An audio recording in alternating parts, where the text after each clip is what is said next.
유시간자 TV 오늘 영상은 5급 교과서 한자어 24번째 시간으로 4개 단어를 보도록 하겠습니다. 침엽수라는 단어를 보겠습니다. 침엽수는 바늘침, 잎엽, 나무수로 소나무, 잣나무 등과 같이 잎이 바늘같이 생긴 나무를 통틀어 이르는 말입니다. 바늘침을 보겠습니다. 바늘침은 쇠금과 열십이 합해진 글자입니다. 쇠금은 바늘의 재료를 나타내고 열십은 바늘 귀에 실이 깨어져 있는 모습입니다. 바늘, 침, 가시 등의 뜻입니다. 이 엽을 보겠습니다. 이 엽은 풀초와 열십이 3개가 쓰인 세대세, 나무 목이 합해진 글자입니다. 세대세는 열십자가 3개 모인 글자로 많다는 의미를 나타내고 있습니다. 그래서 나무의 잎이 많이 달렸다는 의미입니다.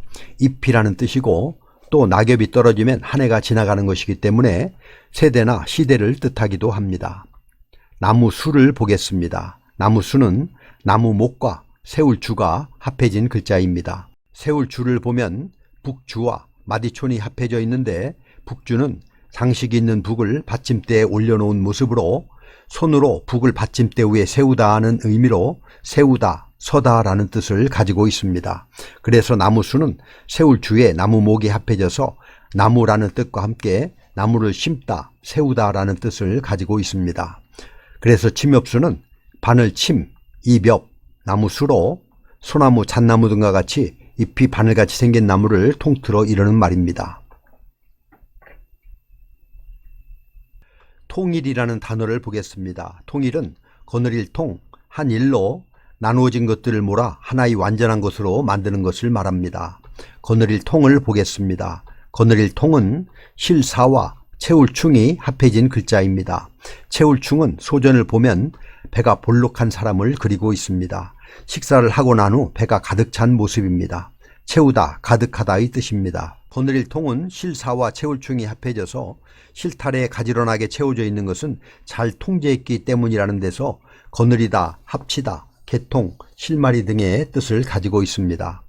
한 일은 하나라는 뜻이며 막대기 하나를 옆으로 누인 모습입니다. 그래서 통일은 거느릴 통, 한 일로 나누어진 것들을 몰아 하나의 완전한 것으로 만드는 것을 말합니다. 다음은 화렵수라는 단어입니다. 화렵수는 넓을 활, 잎 옆, 나무수로 떡갈나무나 오동나무 따위의 잎이 넓은 나무를 이르는 말입니다. 넓을 활은 문과 살활이 합해진 글자입니다. 활짝 열린 큰 대문처럼 넓은 마음을 가지고 산다는 의미로 넓다, 트이다, 관대하다 등의 뜻입니다. 잎엽을 보겠습니다. 잎엽은 풀초와 열십이 3개가 쓰인 세대세, 나무목이 합해진 글자입니다. 세대세는 열십자가 3개 모인 글자로 많다는 의미를 나타내고 있습니다. 그래서 나무의 잎이 많이 달렸다는 의미입니다. 잎이라는 뜻이고 또 낙엽이 떨어지면 한 해가 지나가는 것이기 때문에 세대나 시대를 뜻하기도 합니다. 나무수를 보겠습니다. 나무수는 나무목과 세울주가 합해진 글자입니다. 세울주를 보면 북주와 마디촌이 합해져 있는데 북주는 장식이 있는 북을 받침대에 올려놓은 모습으로 손으로 북을 받침대 위에 세우다는 뜻으로 세우다, 서다라는 뜻을 가지고 있습니다. 그래서 나무수는 세울주에 나무목이 합해져서 나무라는 뜻과 함께 나무를 심다, 세우다라는 뜻을 가지고 있습니다. 그래서 화렵수는 넓을 활, 잎엽, 나무수로 떡갈나무나 오동나무 따위의 잎이 넓은 나무를 이르는 말입니다. 가정이라는 단어를 보겠습니다. 가정은 집가, 뜰정으로 가족이 함께 생활하는 사회의 가장 작은 집단입니다. 집가를 보겠습니다. 집가는 집면과 돼지시가 결합된 글자입니다. 돼지시는 돼지를 그렸습니다. 긴 입과 머리, 통통한 몸과 다리, 말린 꼬리를 본떠 그렸습니다. 참고로 돼지를 가리키는 글자는 시, 저, 돈, 해 등이 있습니다.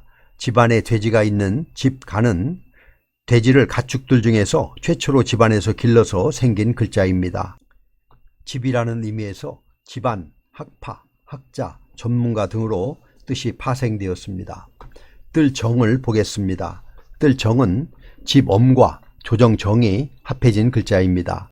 조정정은 길게 걸을 인과 좋을 정의 결합자입니다. 길게 걸을 인은 좁은 거를 척해서 아랫부분의 획을 확장시켜 만든 글자입니다. 길게 걸을 인이 들어간 부수는 길을 가다나 길다 등의 뜻을 가집니다. 조울청은 아홉째 천간인 북방임과 모양이 같지만 어원과 뜻이 다른 글자입니다. 조울청은 흑토와 사람인이 결합한 글자로 사람이 발을 돋우고 선 모습을 그린 글자입니다.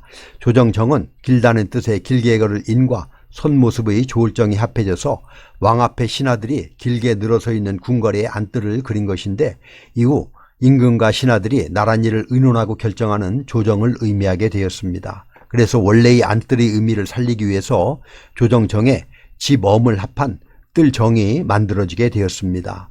뜰, 마당, 집안 등의 뜻을 가지고 있습니다.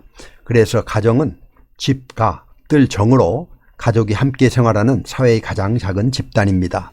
이렇게 해서 5급 교과서 한자어 24번째 영상으로 4개 단어를 알아보았습니다. 다시 한번 정리해보면, 침엽수는 바늘 침, 잎엽, 나무수로 소나무, 잣나무 등과 같이 잎이 바늘같이 생긴 나무를 통틀어 이르는 말입니다. 통일은 거느릴 통, 한 일로 나눠진 것들을 몰아 하나의 완전한 것으로 만드는 것을 말하며, 화렵수는 넓을 활, 잎엽, 나무수로 떡갈나무나 오동나무 따위의 잎이 넓은 나무를 이르는 말이고, 가정은 집가, 뜰정으로 가족이 함께 생활하는 사회의 가장 작은 집단입니다. 그럼 우리 같이 한번 써보도록 하겠습니다. 다음 시간에도 계속해서 5급 교과서 한자어를 보도록 하겠습니다. 감사합니다.